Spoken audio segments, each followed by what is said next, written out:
So anyone who's played the Fallout games is very familiar with the vaults. Vast networks of underground complexes designed to protect the population of the United States from nuclear war. Well, today we're going to discuss the history of the vaults themselves and the company that built them, Vault-Tec. I'm Colin, and this is Sci-Fi Deep Dive.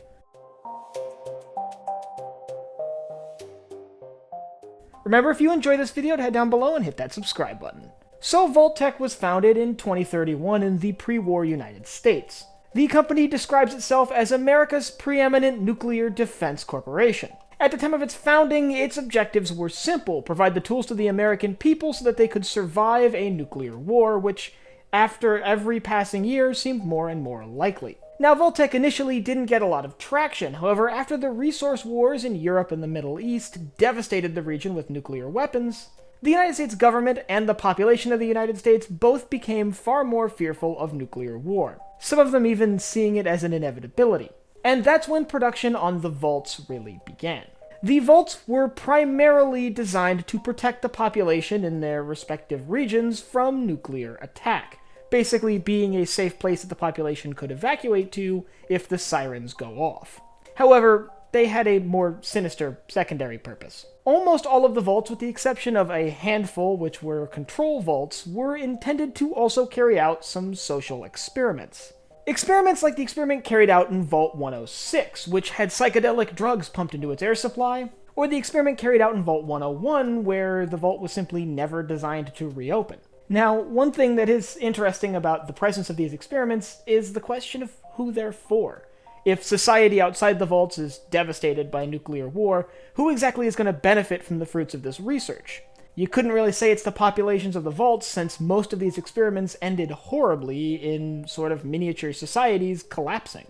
For example, Vault 92, which was occupied by some of the brightest musicians the United States had to offer, had white noise pumped over the PA system constantly, which slowly drove the entire population of the vault insane.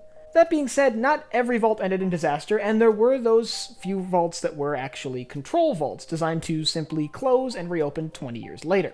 But while the vaults themselves gave the company their name, they weren't the only thing manufactured by Vault-Tec. We know Vault-Tec had their fingers in a lot of other defense pies, if you will. For example, Vault-Tec played a very key role in the manufacture of a lot of military equipment utilized by the United States military in the Sino-American War. In fact, it almost appears that Vault-Tec was responsible for manufacturing nuclear weapons, which kind of puts them in a weird spot if they're also building the bunkers designed to protect people from those same weapons. We actually see that the bomb in the center of Megaton has the Vault-Tec logo on it, and while there has been some confusion, the theory that I tend to side with is that the bomb, at least the bomb's casing, was manufactured by Vault-Tec, if not the bomb itself. So they were building equipment for the US military, and building the vaults for the population of the United States to survive the nuclear war.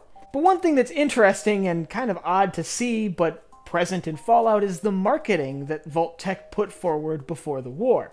They wanted to sell spots in their vaults to the population of the United States, many of whom were paying customers for their spot to survive the apocalypse. So we see things like extensive ad campaigns and even museum exhibits built to sort of lure people into signing up to be in these vaults if the bombs ever fall. A great example of this is the Vault-Tec exhibit at the Museum of Technology in Washington, D.C. We can actually tour this exhibit in Fallout 3 and see the ways that Vault-Tec was trying to sell the concept of the vaults to the people of the United States. Ultimately, Vault-Tec's sort of business strategy could be seen like insurance.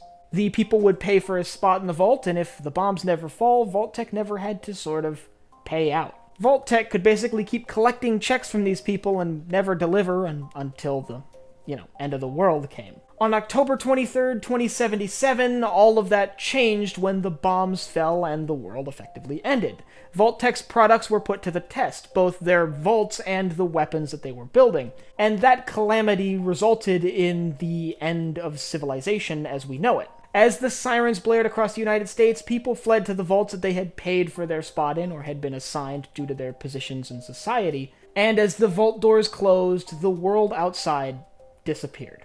All of that destruction, however, that changed the world forever was the result of the dramatic, climactic conclusion of the Sino-American War, the war between China and the United States in Fallout. If you'd like to learn more about the Sino-American War, how it was fought, where it was fought, and how it played out, I'll leave a link up here to my video on that. And I want you to let me know down in the comments if you were a citizen of the United States in Fallout, would you pay for a position in these vaults knowing that there were experiments going on? Not that the people of the United States knew. Would you be willing to endure the sort of torturous experimentation that Vault-Tec was putting on for a chance to survive the end of the world? And if you have anything else you'd like to see me cover in Fallout, leave it down below in the comments. And last but not least, if you enjoyed this video, head down below, hit the like button, the subscribe button, and the bell icon so you get notified when I upload new videos. So for Sci-Fi Deep Dive, I'm Colin, and I will see you next time.